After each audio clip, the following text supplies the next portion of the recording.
মঞ্চে উপবিষ্ট শ্রদ্ধেয় সন্ন্যাসীবর্গকে আমি জানাই আমার অন্তরের শ্রদ্ধা। আর মঞ্চে উপবিষ্ট শ্রী রঞ্জিত কুমার ঘোষ মহাশয়কে জানাই আমার হৃদয়ের ভালোবাসা ও শুভেচ্ছা। আমার সামনে উপবিষ্ট ভক্ত সজ্জনীকে জানাই আমার হৃদয়ের ভালোবাসা ও শুভেচ্ছা। আজকে এই যে শুভ দিনে ভগবান শ্রীরামকৃষ্ণদেবের 190তম জন্মদিবসে অনুষ্ঠান উপলক্ষে রামকৃষ্ণ বেদান্ত আশ্রম বঙ্কিমনগর থেকে আমাকে যে ঠাকুরের কিছু কথা বলার জন্যে আমন্ত্রণ জানানো হয়েছে, তার জন্যে আমি যে কত আনন্দিত হয়েছি আপনাদের আমি বলে বোঝাতে পারবো না। আজকে স্বামী অভেদানন্দ মহারাজের আলোকে ভগবান শ্রীরামকৃষ্ণদেব, মা সারদা দেবী, স্বামী বিবেকানন্দের কিছু আমরা কথা শুনব। স্বামী অভেদানন্দ মহারাজ পূর্বাশ্রমে যার নাম ছিল কালীপ্রসাদ চন্দ্র, তিনি ছিলেন ঠাকুরের অন্তরঙ্গ পার্ষদ। খুব ছোট বয়স থেকে তার যোগী হবার খুব ইচ্ছে ছিল। এর পেছনে ছিল, যখন তিনি ছোট ছিলেন তখন ভূকৈলাসে একজন যোগী দর্শন হয়েছিল। অবশ্য যোগীকে ঠিক সেই অর্থে দর্শন হয়নি, কিন্তু যোগী অনেক দিন ধ্যানস্থ অবস্থায় ছিল। কিছু খোঁড়াখুঁড়ি করার সময় সেই যোগীকে আবিষ্কার করা হয়, কিন্তু যোগীর শরীরে কোনো মৃতের চিহ্ন ছিল না, কিন্তু কোনো জ্ঞানেরও চিহ্ন ছিল না। যে জ্ঞান থাকবে, শরীরে নাড়ি চলবে, তারও চিহ্ন ছিল না। লোকে অনেক নাড়ানাড়ি করাতেও কিছু হয়নি, তখন ছ্যাঁকা ইত্যাদি দেওয়াতেও কিছু হয়নি। তারপরে তার জিভটা টাকরার মধ্যে লাগানো ছিল, কোনো কারণে খুলে যায়, তখন সে যোগী জ্ঞান ফিরে পায়। কিন্তু তারপর তিনি আর এই জগতে ছিলেন না। এই ঘটনাটা ওনার সেই বাল্যকালে শুনেছিলেন। শুনে তার যোগ সম্বন্ধে একটা খুব আকাঙ্ক্ষা হয়েছিল। তারপর তার বাড়িতে তার বাবার সংগ্রহে গীতা ছিল। তিনি গীতা খুলে খুলে পড়তেন রাতের বেলায়। সেই গীতা পড়েও, গীতাতেও তো যোগ সম্বন্ধে আছে, তার যোগের খুব আকাঙ্ক্ষা হয়েছিল। এই মনের কথা কাকে বলবেন? তার সহপাঠী ছিল যজ্ঞেশ্বর ভট্টাচার্য। তাকে বলে, দেখো আমার যোগ শেখার খুব ইচ্ছা হয়েছে, কোথায় যোগ শিখব? তখন সে বলেছিল, দক্ষিণেশ্বরে এক পূজারী আছে, তিনি যোগ শিক্ষা তোমায় দেবে, তুমি তার কাছে যাও। ব্যাস এই পর্যন্ত। কিন্তু দক্ষিণেশ্বর কোথায়, আর কিন্তু এই বিষয়ে তার কথা হয়নি। আর বন্ধুর বাড়ি ছিল বাগবাজারে, এটাও তিনি জানতেন। কোথায় বাড়ি তাও জানতেন না। তারপর তিনি অনেক কষ্টে, খুব মনের ইচ্ছে দক্ষিণেশ্বর যাই। তিনি একদিন কাউকে কিছু না জিজ্ঞেস করে শুধু মা জননীকে বলেছিলেন, গর্ভজননীকে, যে দক্ষিণেশ্বর কোথায় মা? তার মা বলেছিল, আমি জানি না। তা তিনি সকালবেলা বেরিয়ে পড়েছেন রবিবার। হাঁটতে হাঁটতে হাঁটতে হাঁটতে চলেছেন, কোথায় দক্ষিণেশ্বর কেউ জানে না। চলে গেছেন আড়িয়াদহ অবধি।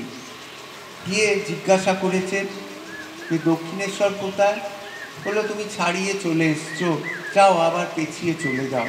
তিনি তখন ওই কালী মন্দিরের পেছনের দিকে যে দরজা আছে, সেই দরজা দিয়ে দক্ষিণেশ্বরে প্রবেশ করেছিলেন।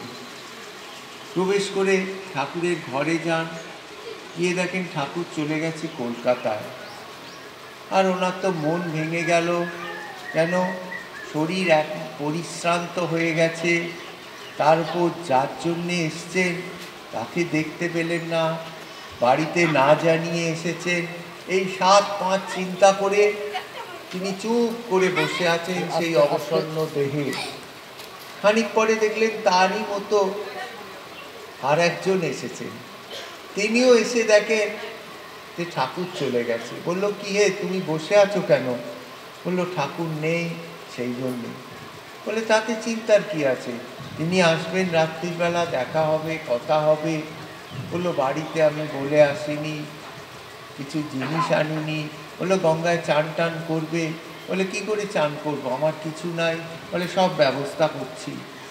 রামলাল দাদার থেকে কাপড় ইত্যাদি জোগাড় করে, গামছা, তাকে চান করালেন, মায়ের প্রসাদ খাওয়ালেন, খেয়ে বিশ্রাম করলেন। সন্ধেবেলা কালী মন্দিরে গেলেন, প্রণাম করলেন, আরতি দর্শন করলেন, রামলাল দাদা ভোগের লুচি ইত্যাদি খাওয়ালেন। তারপর বললেন বসে আছে, অনেক রাত হয়ে গেছে, ঘোড়ার গাড়ির আওয়াজ হচ্ছে। পরমহংস মশাই এসেছেন, এটাও পেলেন দেখতে। তারপরে দেখলেন যে তার পরমহংস মহাশয় সম্বন্ধে ধারণা ছিল বোধহয় খুব দাড়ি টাড়ি হবে, হাতে চিন্তা ইত্যাদি থাকবে, কি ত্রিশূল থাকবে, খড়ম পরবেন, এইরকম। তা দেখলেন একজন রোগা কৃষকায় মানুষকে একজন ধরে ধরে ওই ঘোড়ার গাড়ি থেকে নামাচ্ছে। আর তিনি নামছেন যখন, কালী কালী কালী এইভাবে বলছেন গম্ভীর স্বরে। শুনেই তিনি স্তম্ভিত হয়ে গেলেন। তিনি চুপ করে বসে আছেন। তারপর ওই অবস্থায় তাকে ধরে ধরে ঘরে নিয়ে চলে গেল। ওই উত্তরের বারান্দা থেকে তিনি ঘরে চলে গেলেন, যে বারান্দাটা ঠাকুরের ঘরের বাহিরে, আমরা সবাই দেখেছি। তিনি ঘরে গেলেন। এইবারে রামলাল দাদা ঘরে গেলেন, গিয়ে সেই যে বন্ধুটা তার সঙ্গে সব কিছু ব্যবস্থা করে দিয়েছিল তার ডাক পড়লেন। তিনি হচ্ছেন শশীভূষণ চক্রবর্তী। পরবর্তীকালে তিনিও ভগবান শ্রীরামকৃষ্ণদেবের ত্যাগী সন্তান হয়েছিলেন। স্বামীজি তার নাম রেখেছিলেন রামকৃষ্ণানন্দ। সেই দিন থেকে আজীবন তারা স্নেহের পাশে বদ্ধ হয়েছিলেন। সেই প্রথম ডাক পড়ল রামকৃষ্ণানন্দে। গেলেন, কি কথা হলো, রামকৃষ্ণানন্দ চলে এলেন শশীভূষণ চক্রবর্তী। এবারে ডাক পড়ল কালীপ্রসাদ চন্দ্রের। তিনি গেলেন, খুব ভয়ে ভয়ে গেলেন ঠাকুরের কাছে, গিয়ে প্রণাম করলেন। ঠাকুর সব জিজ্ঞাসা করছেন, তুমি কি করো, কি পড়ো, এইসব জিজ্ঞাসা করলেন। তিনি বললেন, আমি এন্ট্রেন্স পরীক্ষা দেব, পতঞ্জল যোগ দর্শন পড়েছি, তারপরে শিব সংহিতা পড়েছি, হেরেন্দ্র সংহিতা পড়েছি, ব্যাকরণ পড়েছি, ছন্দমঞ্জরি পড়েছি। প্রচুর পড়তেন, এমন তার মেধা ছিল, যা একবার পড়তেন ব্যাস সেটাই তিনি অন্তস্থ করে ফেলতেন, আর চিরকাল মনে থাকত। তা তিনি বললেন, বেশ, কি চাও তুমি? বললেন, আমি যোগী হতে চাই, আমার যোগ শিক্ষার খুব ইচ্ছে ছিল। বল, তুমি এই কম বয়সে যোগী হতে চাইছো, এ তো তোমার খুব সুলক্ষণ। আমি দেখে বুঝেছি তোমাকে, তুমি পূর্বাশ্রমে যোগী ছিলে, তোমার একটু বাকি ছিল, সেই জন্যে তুমি এখানে এসেছো।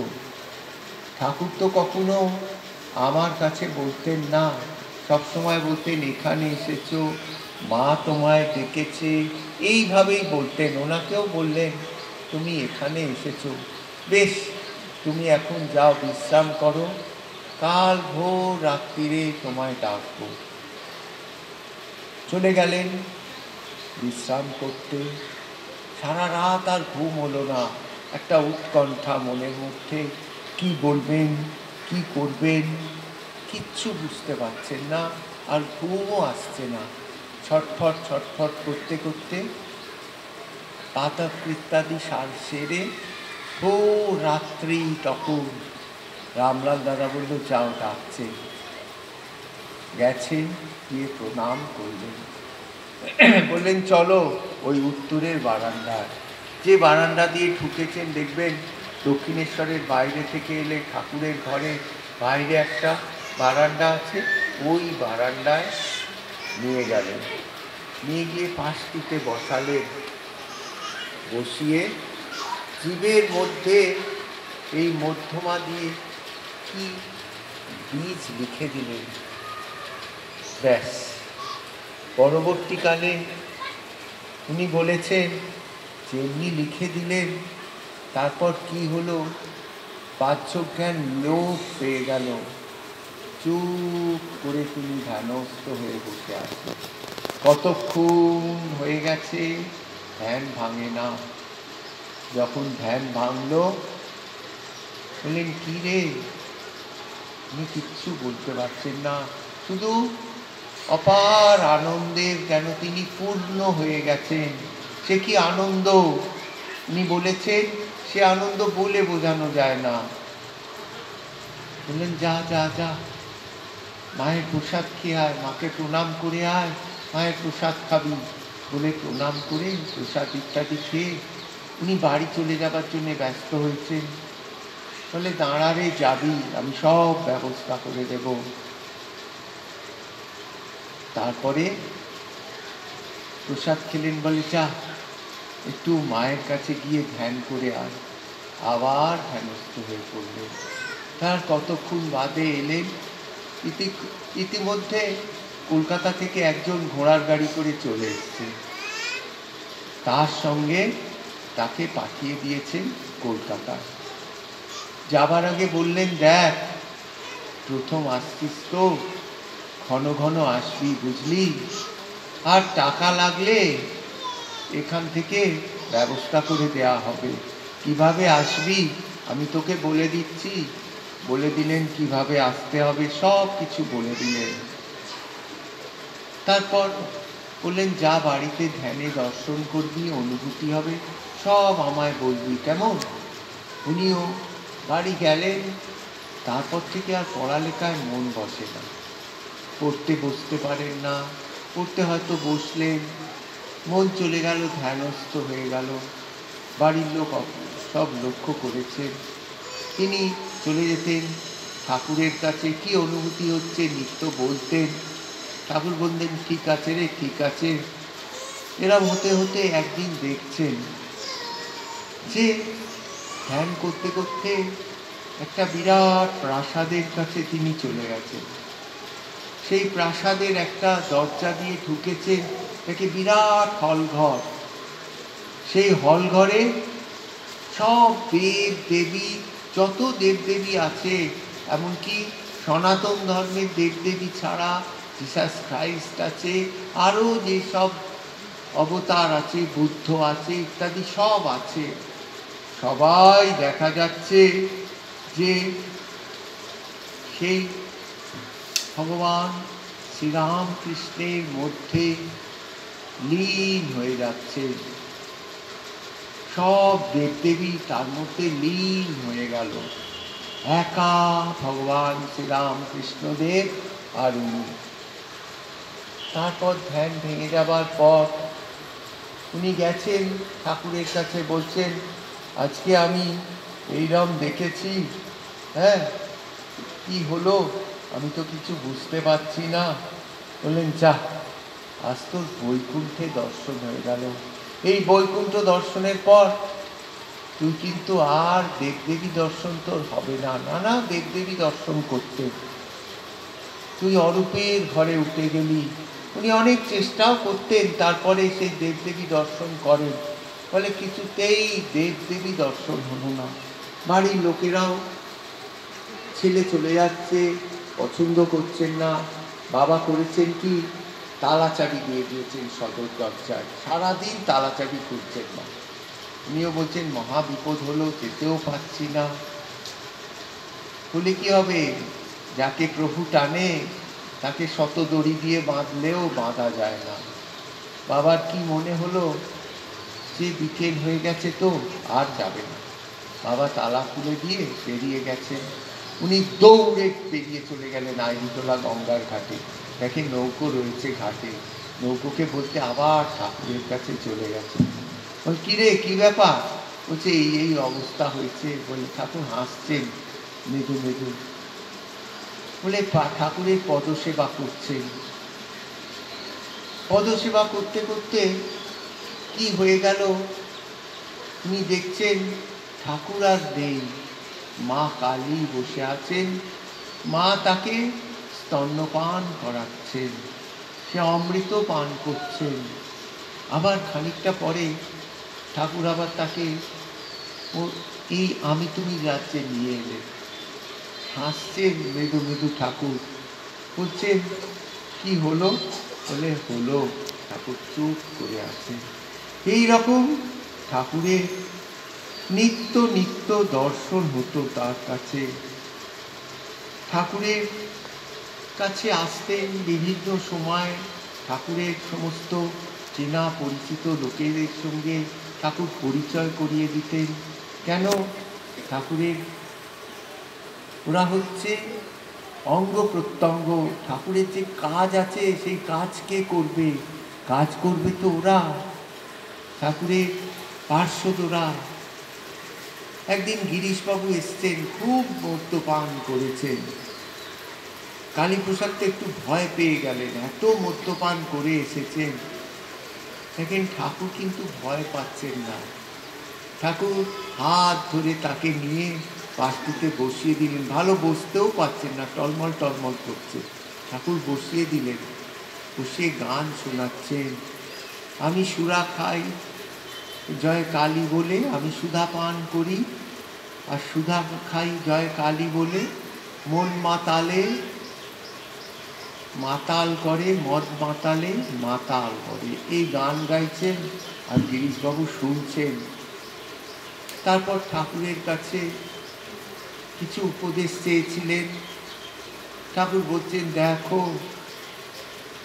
তুমি সকালবেলা সন্ধেবেলা ঈশ্বরের নাম করো। উনি বলছেন সকাল কখন হয় আমি তো জানি না, আপনারা তো জানেন সেই গিরিশবাবুর বিখ্যাত কথা।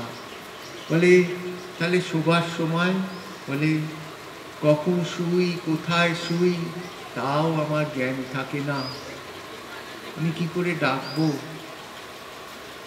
বলছে ঠাকুর ভাবস্থ হয়ে গেলেন। ভাবস্থ হয়ে বলছেন তাহলে তুই আমায় বকলমা দে। গিরিশবাবু বলে দিলেন বকলমা দিয়ে দিই, তাহলে আমার কিছু করতে হবে না, আমার সাধন ভজন নেই, জপ নেই, ধ্যান নেই, চিন্তা নেই, কিচ্ছু নেই। তিনিও দিয়ে দিলেন, ঠাকুরও বকলমা নিয়ে নিলেন। পরবর্তীকালে গিরিশবাবু বলছেন যে আমি যদি জানতাম বকলমা দেয়াটা এত কঠিন, আমি বকলমা দিতাম না, আমি স্মরণ মননই করতাম। চলে গেছে মহাকবির স্ত্রী, চলে গেলেন দ্বিতীয় পক্ষের স্ত্রী, কাঁদতে পাচ্ছেন না, ঠাকুরকে সব দিয়ে দিয়েছেন, নিজের তো কিছু নেই, হাসি কান্না সুখ দুঃখ সব দিয়ে দিয়েছেন, কাঁদবেন কি করে, শোক করবেন কি করে, নিজের বলে তো কিছু নেই। তারপর ঠাকুরের কাছে সে আবদার করেছিলেন জানেন তো, যে বলো তুমি আমার সন্তান হয়ে আসবে। ঠাকুর সব রাজি হননি। তখন সেই ঠাকুরকে বার করে নিয়ে দিয়েছিলেন থিয়েটার থেকে। সেদিনও এই কালীপ্রসাদ উপস্থিত ছিলেন। ঠাকুর চলে গেলেন দক্ষিণেশ্বরে, সেই ছেলেও চলে গেল। তখন সেও কাঁদতে পারছেন না গিরিশবাবু, কাঁদবো কি করে? এইরকম বহু কষ্ট পেয়েছেন, কিন্তু শোক প্রকাশ করতে পারছেন না। কেন? তার কিছু ছিল না নিজস্ব, সব প্রভুকে দিয়ে দিয়েছেন। ঠাকুর একদিন এসছেন রামচন্দ্র দত্তমশায়ের বাড়ি। এই স্বামীজির যেখানে বর্তমান বাড়ি দেখছেন তারই সন্নিকটে রামচন্দ্র দত্তমশাই বাড়ি করেছিলেন মধুরায় লেনে। এখন সে বাড়ি আর নেই। বিবেকানন্দরও যখন তৈরি হওয়ার পর সেই বাড়ি ভেঙে গেছে। রামদত্ত মশাইয়ের বাড়িতে এসছেন, সকালবেলা এসে গেছেন, সকালে গায়ক টায়ক কেউ নেই। ঠাকুর যেখানে যেতেন একজন গায়ক থাকতো, গান গাইতো, ঠাকুর হরি কথা কইতেন। এইরকম ঠাকুরের আয়োজন করে রাখতেন ঠাকুরের জন্য। রামদত্ত মশাই কাউকে আয়োজন করেননি। কাছেই নরেন দত্তের বাড়ি, তা বলেছেন ডেকে আন। কালীপ্রসাদ তাকে খুব চেনে, তার বাড়ি গেছেন। স্বামীজির মা বলছেন নরেন উঠতে পারবে না, ঘর অন্ধকার করে চোখ বন্ধ করে গামছা চোখে মুড়ি দিয়ে শুয়ে আছে। বলে কেন, কি ব্যাপার? বলে ভীষণ মাথার যন্ত্রণা হয়েছে, আজকে ওই জন্যে আর আসতে পারবে না, যেতে পারবে না, তোমরা গিয়ে বলো পরমহংস মশাইকে। তা উনিও ছাড়বার পাত্র নয়, বলে আমি একবার যাব। বলে যাও। গিয়ে দেখে সত্যিই স্বামীজি ঘর অন্ধকার করে। বলে ডাকছেন ঠাকুর, বলে আমি পারবো না ভাই আজকে যেতে, তুমি বলে দাও। বলে যাব না, এই রকম কথা হচ্ছে। বলে এক কাজ করো, তুমি চোখে গামছা দিয়ে বাঁধো আর আমাকে তোমার হাতটা আমার কাঁধে দাও, আমি তোমায় নিয়ে যাচ্ছি। ওই অবস্থায় গেছেন, পল্লীর কাছেই বাড়ি। গিয়ে দেখেন ঠাকুর বসে আছেন। বলে বস বস, এখানে বস। ঠাকুর তো স্বামীজিকে দেখলে বিহ্বল হয়ে পড়তেন না। আমরা যেমন আমাদের প্রিয়জনকে দেখলে হয়ে যায়, সেই রকম তার চেয়েও বেশি। সেই সপ্তঋষি ঋষি, যাকে ঠাকুর গলাটা জড়িয়ে বলেছিলেন আমি যাচ্ছি, তুই যাবি না, তিনি ওই ধ্যানের মধ্যেই সম্মতি দিয়েছিলেন যাব। সেই ঠাকুরের সেই সপ্তঋষির ঋষি এসেছেন ঠাকুরের কাছে। স্বামীজি সম্বন্ধে ঠাকুর এই রকম কথা বলেছেন। স্বামীজি বসতে বলেছেন। বলে হ্যাঁ রে, কি হয়েছে? বলে এইরকম হয়েছে। ও তাই? বলে ঠাকুর মাথায় হাতটা একটু রেখেছেন।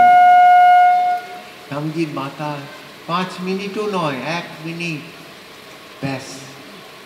কোথায় যন্ত্রণা, কোথায় চোখ খুলতে পারছেন না, চোখ থেকে গামছা সরিয়ে ফেললেন। বলে এ আপনি কি করলেন? ঠাকুর হাসছেন। বলে গান গা, তোর গান শোনার জন্যে আমি বসে আছি রে। এইভাবে ঠাকুর স্বামীজির গান শুনলেন।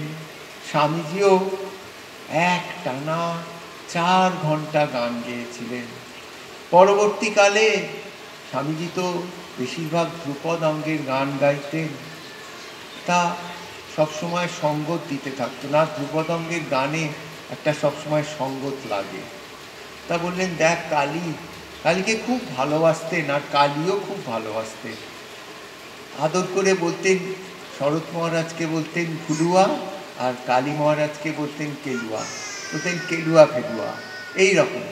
তারপর বলছেন কালী তুই পাখোয়াজটা শিখে ফেলতো, জানিস তো আমি গান গাইলে সঙ্গত করার লোক থাকে না। তা উনিও সেই বেনি ওস্তাদের বাড়িতে গিয়ে পাখোয়াজ শিখে ফেললেন। স্বামীজিও ওনার কাছে পাখোয়াজ শিখেছিলেন। এমনই কিছুদিন তালিম নেবার পরই ব্যাস পাখোয়াজ শিখে গেলেন। স্বামীজি যখনই গান গাইতেন উনি স্বামীজির সঙ্গে সঙ্গত দিতেন। এইভাবে মোহমুদ্গর পড়তেন কাশীপুর উদ্যান বাটিতে। স্বামীজি যে ছন্দে পড়তেন উনিও ওই ছন্দে পড়তেন। বিবেক চূড়ামণি স্বামীজিও যে ছন্দে পড়তেন উনিও সেই ছন্দে পড়তেন। একদিন কি হয়েছে, কাশীপুর উদ্যান বাটিতে আমি খানিকটা দূরে চলে গেলাম, আবার পূর্বে অবস্থায় ফিরে আসবো, এটা বললে আমার একটু ভালো হয়। স্বামীজি বলছেন চল তোদের সব কুসংস্কারগুলো ভেঙে দিই। স্বামীজি এইরকম বলতেন না, খুব চাপ দিয়ে দিয়ে নিয়ে গেছে। ঠাকুরের কাছে খবর চলে গেছে। তারপর ফিরে এসছেন, কালী মহারাজকে জিজ্ঞেস করছেন হ্যাঁ রে কোথায় গেছিলে রে? বলছেন এই রকম এই ব্যাপার, এই নরেন এইরকম বলেছে, এই করছে। উনি হাসলেন, কিছু বললেন না। তারপর দক্ষিণেশ্বর থেকে তিনি নটি বিনোদিনীর কাছে, ঠাকুর যখন চৈতন্য লীলা গেছেন দেখতে, উনি যেতেন, ঠাকুরের সঙ্গে সঙ্গে থাকতেন। তারপর ক্রমে ক্রমে ঠাকুর দেখা গেল গলরোগে আক্রান্ত হয়েছে। তারপরই সেই অবস্থায় তিনি গেলেন সেই চিরা মহোৎসবে। উন্মত্ত নৃত্য করেছিলেন, মত্ত মাতঙ্গের মতো ঠাকুর। আরও গলার সেই যে ব্যথা আরও বেড়ে গেল। তখন ঠিক করলেন, যোগীন মা, কলকাতায় তো ডাক্তার ছিল, বলে এক কাজ করি, ঠাকুরকে নিয়ে যাই ডাক্তার দেখাতে। বলে ডাক্তার দেখাতে নিয়ে গেলেন নৌকো করে। নিয়ে গেছেন, ডাক্তার দেখিয়ে টেকিয়ে ওষুধ টষুধ নিয়ে ফিরছেন। অনেক দেরি হয়ে গেছে, খুব খিদে পেয়েছে, ঠাকুরেরও খুব খিদে পেয়েছে, সঙ্গে কোনো খাবারও আনেননি। কি করবেন? মাঝিকে বলল, এই ঘাটে রাখো, কিছু কিনে আনি। যোগীন মায়ের কাছে 1 আনা পয়সা ছিল মাত্র, না 1 পয়সা ছিল। সেই 1 পয়সা দিয়ে কালী মহারাজ একটু ছানার মুরগি কিনে আনলেন, এনে ঠাকুরের হাতে দিয়েছেন। ঠাকুর খেলেন, সবগুলো মুরগি খেয়ে নিলেন, ছানার মুরগি একাই খেয়ে গঙ্গা থেকে জল খেলেন, খেয়ে ঢেকুর তুললেন। আশ্চর্য ব্যাপার, প্রত্যেকে ক্ষুধার্ত ছিল, কারু আর ক্ষুধার কোনো প্রকাশ নেই। এই রকম অবস্থা। ঠাকুরের কাছে একদিন বসে আছেন শ্যামপুকুর বাড়িতে, প্রভুদয়াল মিশ্র এসছেন। তিনি ছিলেন খ্রিস্টান, কোয়েকার সম্প্রদায়। তিনি ঠাকুরকে দেখেছেন যীশু খ্রিস্ট রূপে। তিনি ভেতরে কৌপিন করতেন গেরুয়া রঙের। ঠাকুর তাকে খুব ভালোবাসতেন। তাই এসে ঠাকুর তাকে সেদিন কৃপা করে দিলেন। কেন হয়তো আর দেখা হবে না, প্রভু বুঝতেন তো। বিজয়কৃষ্ণ গোস্বামী এসছেন শ্যামপুকুর বাড়িতে। তিনি এসে কাঁদছেন ঠাকুরের পা ধরে। বলে, কি হয়েছে বিজয়? বলছেন, পা গা টিপে দেখছেন। বলছেন, আপনি ঢাকায় গেছিলেন? ঠাকুর চুপ করে আছেন। বলছেন, আমি আপনার পা গা টিপে দেখেছি, স্থূল শরীর। ঠাকুর কোনো কথা বলছেন না। অভেদানন্দ মহারাজ পতঞ্জল যোগ দর্শন তো পড়েছেন, খুব বিদ্বান, যা পড়তেন মুখস্থ থাকত। সঙ্গে সঙ্গে তার মনে পড়ল পতঞ্জল যোগ দর্শনের লেখা আছে যে ব্রহ্মজ্ঞ পুরুষ বহু রূপ ধরতে পারে, বহু আর কি তনু ধরতে পারে, এই ক্ষমতা তাদের হয়। সেইটা শ্লোকটা ওনার মনে পড়ে গেল। উনি চুপ করে শুনে যাচ্ছেন সব কথা। তারপর কাশীপুর উদ্যানবাটিতে সুরেশ মিত্র মহাশয়, তখন ঠাকুর শ্যামপুকুর বাড়িতে, কাশীপুর বাড়িতে তখনও যাননি। দুর্গা পুজো করেছেন। একেবারে ঠাকুরকে খুব করে আবদার করেছেন, আপনাকে যেতেই হবে আমার দুর্গা পুজোয়। ঠাকুর তখন উঠতে পারে, হেঁটে যেতে পারতেন না, ঘোড়ার গাড়ি করেও পারতেন না। কি করবেন? সুরেশ মিত্রের দুর্গা পুজো, সন্ধি পুজোর দিন, এরা তো চলে গেছে, স্বামীজি চলে গেছেন। ঠাকুর গেছেন জ্যোতির্ময় রূপে। সুরেশ মিত্র দেখছেন মায়ের পাশে ঠাকুর দাঁড়িয়ে আছে, স্বামীজিও দেখছেন। তারপর সুরেশ মিত্রের বাড়ি থেকে ছুটতে ছুটতে এসেছেন শ্যামপুকুর বাড়িতে। এসে বলছেন, আপনি গেছিলেন? ঠাকুর চুপ করে আছে। ঠাকুর জাননি। ওই আবার আর একটা কায়া ধরে সুরেশের বাড়ি দিছিল। বলে, সুরেশ আমায় অত করে বলে গেছে, আমি না গিয়ে থাকতে পারি রে। এইভাবে তার শ্যামপুকুর উদ্যান বাটিতে। তারপর তো বরাভয় লীলা তো আপনারা জানেন। বলছেন পুজোর জোগাড় করে রেখেছেন, ঠাকুর করিয়েছেন, কিন্তু মূর্তি নেই, প্যাকাঠি পর্যন্ত জোগাড় করিয়ে রেখেছেন। সেই গিরিশবাবু এসেছেন, আরো ভক্তরা বসে আছেন। হঠাৎ ঠাকুর ভাবস্থ হয়ে গেলেন। ভাবস্থ হয়ে যেতেই গিরিশবাবুও সেই রকম ছিলেন। অঞ্জলি ফুল নিয়ে জয় মা কালী বলে ঠাকুরের চরণে দিচ্ছেন। আর ঠাকুর মা কালী রূপে প্রকাশ পেলেন। ঠাকুর দেখিয়ে দিলেন, এতকাল বলতেন আমি মায়ের সন্তান, মা ছাড়া বালকের মা চাইতো, মা ছাড়া তো বালকের কেউ থাকে না। আজকে দেখিয়ে দিলেন আমি আমার মা এক। যীশুখ্রিস্ট যেমন বলেছিলেন আমি আমার স্বর্গীয় পিতা এক, ঠাকুরও দেখিয়ে দিলেন আমি আমার মা এক। এইভাবে নানা লীলা ঠাকুরের সঙ্গে ছিলেন, নানা লীলা তিনি ঠাকুরের দেখেছেন, বলেছেন।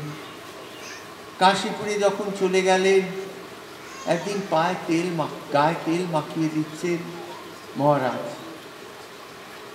ঠাকুরকে বলেছেন, খুব ইচ্ছে তো নির্বিকল্প সমাধি লাভ হয়। বলছে তোর হবে। বলছেন, চুপ করে বসে আছেন।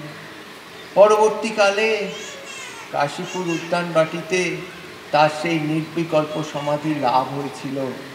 তার যে অনুভূতি হয়েছিল সেই অনুভূতি ঠাকুরকে এসে বলেছিলেন।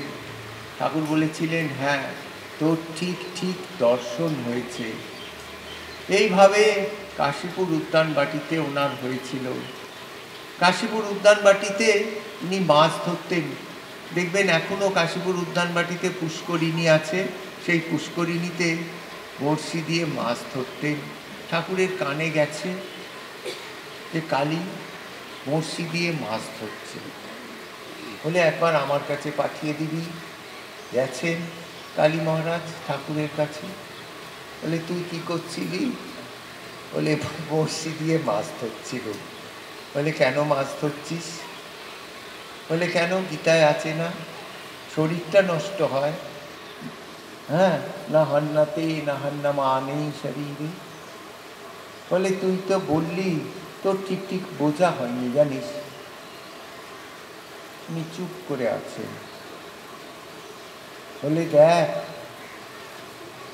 তুই আবার যা ধ্যান করে আয়। ওনারা গীতা পড়তেন, এক একদিন এক একটা শ্লোক ধ্যান করতেন। যদি ধ্যানের অন্তর্নিহিত মানে না বুঝতে পারতেন, ধ্যান চালিয়েই যেতেন, পরের দিনও সেই শ্লোক ধ্যান করতেন। উনি ধ্যান ট্যান করে এসে বসে আছেন। ঠাকুর বলছেন, কি জানিস, তুই লোভ দিয়ে কেন মাছ ধরবি? এটা তো ঠিক করছিস না। উনি আজকে মেনে নিলেন ঠাকুরের কথা। কেন? তার যে অনুভূতি হয়েছিল ঠাকুরের কথায়, সেই অনুনরণিত হয়েছিল, তাই জন্যে তিনি মেনে নিলেন তার কথা। এইভাবে কাশীপুর উদ্যান বাটিতে ঠাকুরের কাছে সেবা করতেন। একবার সেবার ভার পড়েছে তার রাত্রিবেলা, প্রায়ই পড়ত, স্বামীজি রুটিন করে দিতেন। বই পড়ছেন, সেবা করছেন, তো জেগে থাকতে হবে, একটা প্রদীপ জ্বালিয়ে বই পড়ছেন। ঠাকুর কিছু বাদে জিজ্ঞেস করছেন, আভাসে ইঙ্গিতে, বেশি কথা বলতে পারতেন না, আভাসে ইঙ্গিতে অল্প কথায় বলছেন, কি পড়ছিস রে?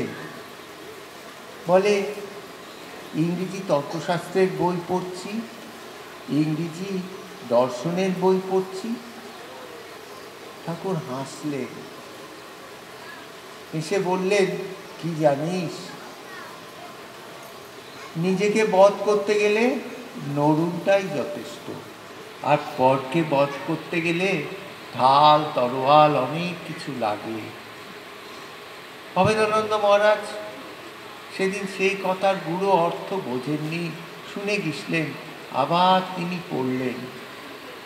ঠাকুর সেই দিনই তার ভাবী জীবনের যে কি ভাবী জীবন কিভাবে প্রকাশিত হবে সেটা ঠাকুর সেদিন তাকে বলে দিয়েছিলেন বীজাকারে। প্রভু এইভাবে তার সন্তানদের সব বলে দিতেন। মাস্টারমশাইকে যেমন বলে দিয়েছিলেন, তুমি আমার কাছে আসবে, তুমি ডায়েরিতে লিখে রাখবে। মহাপুরুষ মহারাজ ডায়েরিতে লিখতেন, বলে ওরে ওসব তোর জন্যে নয়, যা করার তাই থাকবে। এইভাবে মহারাজ সঙ্গ করেছেন ঠাকুরের।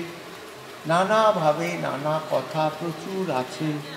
একটা তিনি ঠাকুরের সম্বন্ধে তার কি ধারণা ছিল তিনি ছোট্ট কথায় প্রকাশ করেছেন, আমি একটু পড়ি, পড়লে আপনারা বুঝতে পারবেন।